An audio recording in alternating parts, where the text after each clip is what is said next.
में 7 बजने को थे और हर शाम की तरह आज भी चारों ओर घंटे की आवाज गूंज रही थी। 7 बजने वाले हैं, अपने अपने घरों की तरफ बढ़ते रहें। 7 बजने वाले हैं, अपने अपने घरों की तरफ बढ़ते रहें। हेलो जी राणा साहब। बोला 7 बजने वाले हैं, सब लोग घर गए या नहीं? जी राणा साहब, लगभग सब चले ही गए। लगभग? तू जानता है ना 7 बजे के बाद क्या होता है? फौरन घर भेज सबको। जी आप चिंता मत कीजिए, 7 बजने से पहले मैं सभी को घर भेज दूंगा। ठीक है, तू भी जल्द घर चले जा। जी राणा साहब, कल मिलते हैं। देव। हाँ पापा। 7 बजने वाले हैं, जाओ जाके सारे खिड़की दरवाजे बंद कर दो। हाँ पापा। 7 बजने वाला है, अपने अपने घरों की तरफ बढ़ते रहो। ये चढ़ोरे सब, दुकान बंद हो गई अब। अरे काकी चाय तो पिला दे। अरे बावड़े, घंटी की आवाज ना सुनी के तेने? 7 बजन को है, जल्दी से घर निकल वरना। अरे बुढ़िया तू बहुत सोचती है, ये सब बस फालतू की बातें हैं, इतना दिमाग मत लगाया कर। बप्पन बेटे, थारे से बहस करने का समय ना है हमारे पास। बेहतर होगा कि 7 बजने से पहले तू अपने घर पहुंच जा, क्योंकि अगर रास्ते में वो मिल गए ना तो दोबारा यहाँ मत आइयो, क्योंकि मैं दरवाजा ना खोलूंगी, समझ गया? जा यहाँ से अब। हाँ जाता हूँ। हाँ बोलो राणा सा। काकी, सब लोग घर चले गए ना? हाँ सब चले गए। ठीक है, आप भी याद से खिड़की दरवाजे बंद कर लेना। रोज फोन करके यही बोले है तू। अरे 7 महीनों से गांव में कुछ ना हुआ तो अब क्यों हो जाएगा? 7 महीने पहले जो हुआ था वो दोबारा भी हो सकता है, इसलिए सावधानी जरूरी है। पापा। हाँ? सारे खिड़की दरवाजे लगा दिए। और पर्दे लगाए? पर्दे क्यों? खिड़कियां लगा तो दी हैं, और वैसे भी वो लोग तो तभी अंदर आ सकते हैं ना जब उन्हें अंदर बुलाया जाए। तो फिर देव, होश में हो? ये क्या बोल रहे हो? अरे हम पर्दे उनसे छिपने के लिए थोड़ी लगाते हैं, बल्कि इसलिए लगाते हैं ताकि हम उन्हें ना देख सके, उनसे बात ना कर सके और उनके बहकावे में ना आ सके। ऐसी गलती बहुत से लोगों ने की थी, उनके साथ क्या हुआ ये पूरा गांव जानता है, इसीलिए अच्छा होगा कि हम वो गलतियां ना दोहराएं। पापा, क्या मम्मी के साथ भी ऐसा ही कुछ हुआ था? क्या वो भी? 7 बज गए, जाओ जल्दी से जाके पर्दे लगा दो, वो लोग अब आते ही होंगे। हाँ। तो राणा सा की बात मानकर देव खिड़कियों पर पर्दे लगाने के लिए चला गया, पर अभी वो पर्दे लगा ही रहा था कि उसने ऐसा कुछ देखा जिससे उसके होश उड़ गए। देव बेटा। मम्मी, आप? हाँ बेटा, मैं ही हूँ। पर आप यहाँ कैसे? तुमसे मिलने आई हूँ बेटा। हाँ, पर आप तो मर गए थे ना? नहीं तो देखो मुझे, मैं तो जिंदा हूँ। लेकिन पापा ने तो बोला आप मर चुके हो। फिर? तुम्हारे पापा झूठ बोल रहे हैं बेटा। मतलब आप मरे नहीं हो? नहीं, मैं तो बस रास्ता भटक गई थी, आज बहुत मुश्किल से तुम्हारे पास आ पाई हूँ, बस तुमसे मिलने। हाँ? सच्ची? हाँ बेटा, हाँ। अब चलो मुझे अंदर आने दो, 7 बज गए हैं, वो लोग आते ही होंगे। हाँ, मैं पापा को बोलता हूँ। नहीं, पापा को क्यों बुला रहे हो? वो मुझे देख तो पाएंगे नहीं, और जब तक मैं उन्हें समझाऊंगी तब तक तो बहुत देर हो जाएगी, इसलिए तुम ही जल्दी से दरवाजा खोल दो, जाओ। तो पर पापा ने 7 बजे के बाद दरवाजा खोलने से मना किया है। बेटा मेरे पास ज्यादा वक्त नहीं है, मैं ज्यादा देर तक बाहर नहीं रह सकती। तुमने दरवाजा नहीं खोला तो?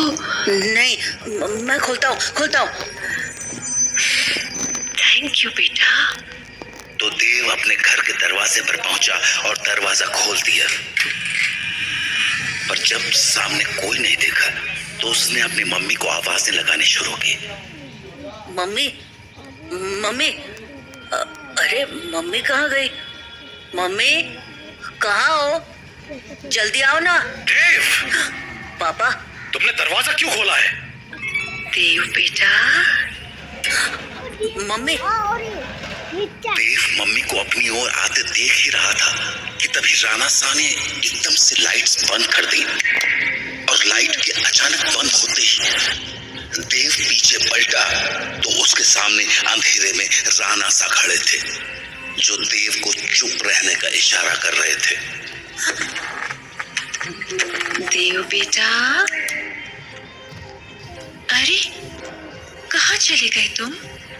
देखो मैं आ गई। मम्मी से नहीं मिलोगे? देव, देव। नंदिनी देव को आवाज लगा रही थी पर वो वहां था ही नहीं, क्योंकि राणा साह ने उसे बगल वाले कमरे में छिपाकर दरवाजा बंद कर दिया था। पापा बाहर मम्मी थी और देव, शांत हो जाओ। मैंने कहा था ना तुम्हारी मम्मी मर चुकी है। पर पापा उन्होंने बोला वो जिंदा है और देव बेटा, तुम अंदर हो ना? दरवाजा नहीं खोलोगे? तुम्हारी मम्मी आ गई। दरवाजा खोलो बेटा। पापा। कोई आवाज मत करो। लेकिन पापा, मुझे मम्मी से मिलना है। तुम्हें अगर सच में लगता है कि वो तुम्हारी मम्मी है तो उनसे कल सुबह मिल लेना, ठीक है? पर अभी के लिए शांत हो जाओ। राणा साह, ओ राणा साह, अरे मिलने दो ना मुझे देव से। कब तक झूठ बोलोगे उससे कि मैं मर चुकी हूँ? राणा साह, आप सुन रहे हो ना? पापा। बेटा, बिल्कुल भी ध्यान मत दो और आंख बंद करके सो जाओ। पर पापा, मम्मी ये क्या बोल रही है? शांत रहो देव, कल सुबह मैं तुम्हें सब समझा दूंगा। पर अभी के लिए चुपचाप आंखें बंद करो और सो जाओ। तो देव अपने पापा के कंधे पर सर रखकर सो गया और जब सुबह हुई तो राणा साह देव को आवाज लगाते हुए बोले, देव, उठ जाओ, सुबह हो गई है। हाँ, सुबह हो गई तो मम्मी से मिल सकते हैं ना अब? आओ मेरे साथ, तुम्हें तुम्हारी मम्मी से मिलाता हूँ। लेकिन जैसे ही दोनों कमरे के बाहर आए वहां कोई नहीं था। हाँ, वो मम्मी कहाँ गई? मैंने कहा था ना कि वो तुम्हारी मम्मी नहीं थी। पापा, वो मम्मी जैसे ही बात कर रही थी। बेटा, मैंने समझाया था ना तुम्हें। पर्दे लगाने के पीछे की सबसे बड़ी वजह यही है कि हम उन्हें देख ना पाए, उनकी बातों में ना आ पाए। जैसे कल तुम आ गए। और वो बोल रही थी कि वो मरी नहीं है, जिंदा है। अगर वो मर गई है तो यहाँ कैसे आ गई? एक काम करो, मेरे साथ आओ। हाँ? कहाँ पापा? बस चलो मेरे साथ, तुम्हें कुछ दिखाना है। तो उसके बाद वो दोनों गांव के लगभग बाहर चले आए और वहां पहुंचते ही देव बोला, पापा, हम लोग यहाँ क्यों चले आए? बताता हूँ, पर पहले आस-पास देखकर ये बताओ कि यहाँ क्या दिख रहा है तुम्हें? यहाँ तो कुछ भी नहीं है। आसपास बहुत सारे पेड़ हैं। सामने गांव से बाहर जाने का रास्ता है और पास में बब्बन भैया का घर है। तुम्हें कहीं पर कोई बस दिख रही है क्या? हाँ, वो उस तरफ एक पुरानी सी बस है। क्यों? बेटा, ये वही जगह है जहाँ तुम्हारी मम्मी की मौत हुई थी। हाँ, उस दिन हमें शहर से लौटने में देरी हो गई थी और गांव पहुंचते पहुंचते सुबह के 4 बज गए। सूरज निकलने में थोड़ा वक्त था तो गांव के सभी घरों की खिड़की दरवाजे बंद ही थे। इसीलिए सुबह होने तक हमारे पास झाड़ियों में छिपे रहने के अलावा कोई चारा नहीं था। हम लोग एक झाड़ के पीछे छिपे ही थे कि मैंने तुम्हारी मम्मी की एक आवाज सुनी। नंदिनी, क्या हुआ? राणा साहब, उन्होंने हमें देख लिया है। हमें कहीं और जाना पड़ेगा। हाँ, पर कहाँ? आसपास कोई घर है? घर तो है, पर मुझे नहीं लगता कि अभी कोई दरवाजा खुलेगा। तो क्या करें? वहाँ एक पुरानी सी बस है, हम उसमें जाकर छिप सकते हैं। हाँ ठीक है, चलो। तो हम दोनों फटाफट उस बस के पास पहुंच गए। पर फिर क्या हुआ? मैं तो बस के अंदर चला गया, पर तुम्हारी मम्मी मेरे पीछे नहीं आ पाई, क्योंकि वो बाहर खड़े होकर किसी से बात करने लगी। क्या हुआ बेटा, क्यों रो रहे हो? आंटी, मुझे बहुत डर लग रहा है। मैं बाहर छूट गई हूँ। मेरा घर बहुत दूर है। अरे बेटा रो मत, एक काम करो, मेरे पास आओ, हम लोग इस बस में छिप जाएंगे, फिर वो लोग हमें नहीं ढूंढ पाएंगे। सच में आंटी, कोई नहीं ढूंढ पाएगा? हाँ हाँ पक्का, कोई नहीं ढूंढ पाएगा, आ जाओ। Thank you aunty. पर मैंने तो आपको ढूंढ लिया। हाँ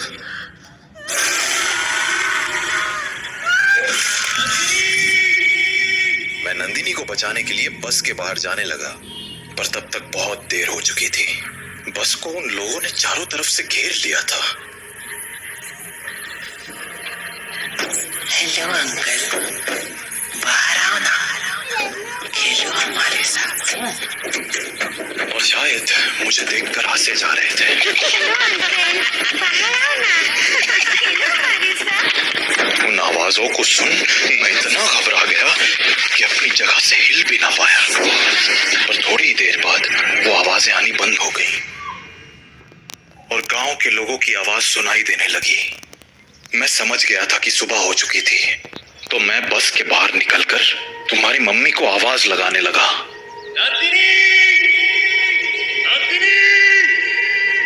पर वहां अब कोई नहीं था।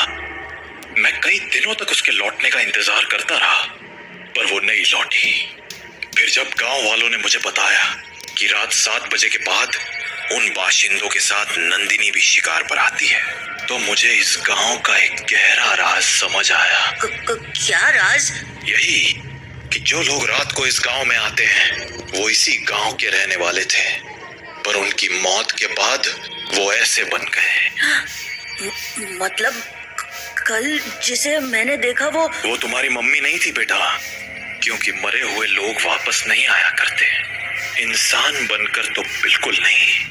अपने पापा से बात करने के बाद देव के मन में बहुत सारी बातें चल रही थी और वो उन्हीं ख्यालों में खोया हुआ काकी की दुकान में बैठा हुआ था कि तभी हर तरफ से घंटे की आवाजें आना शुरू हो गई।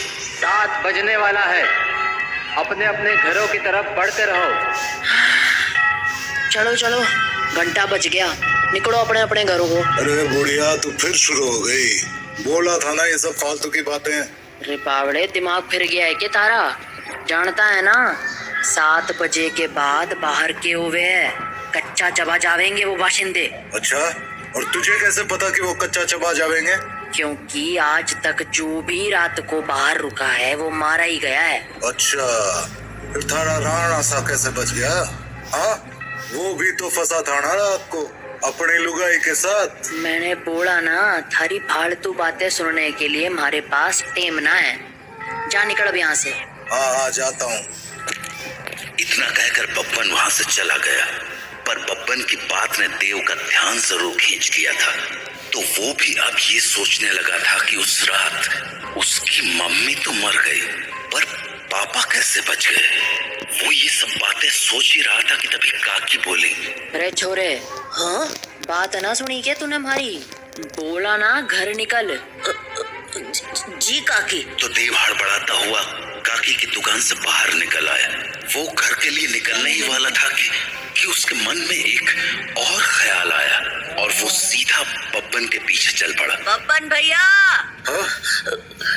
क्या हो गया छोरे, कहाँ भागा चला रहा है? वो मुझे ना आपसे एक बात पूछनी है। पूछ। वो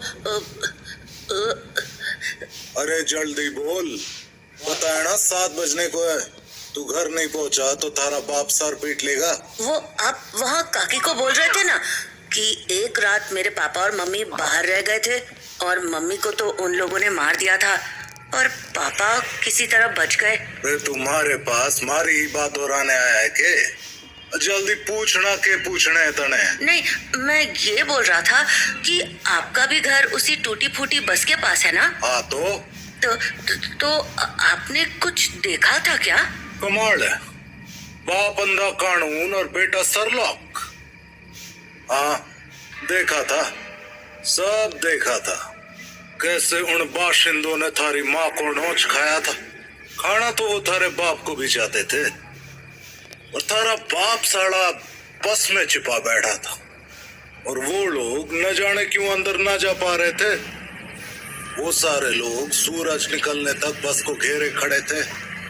कोई बस को पीट रहा था तो कोई चीख रहा था, पर अंदर कोई ना जा पा रहा था। पर वो लोग घुस क्यों नहीं पा रहे थे? क्योंकि 7 बज गए, बातचीत का टाइम खत्म। अब चल हमारे साथ। नहीं, मैं घर जाता हूँ। रे बावले, अब घर जाने का मौका खत्म हो गया। आधे रास्ते में ही कोई ना कोई नोच खावेगा तुझे। चल अब हमारे साथ। तो बब्बन देव को लेकर अपने घर चला गया। वहीं राणा सा अपने घर में परेशान हुए जा रहे थे। ये देव कहाँ रह गया? अब तक घर क्यों नहीं आया? काकी को पूछता हूँ। हेलो काकी। हाँ राणा सा, मारे को लग ही रहा था कि थारा फोन आवेगा।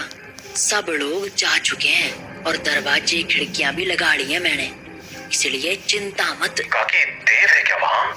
हाँ देव, वो तो कब का निकल गया यहाँ से। देव घर नहीं लौटा है क्या?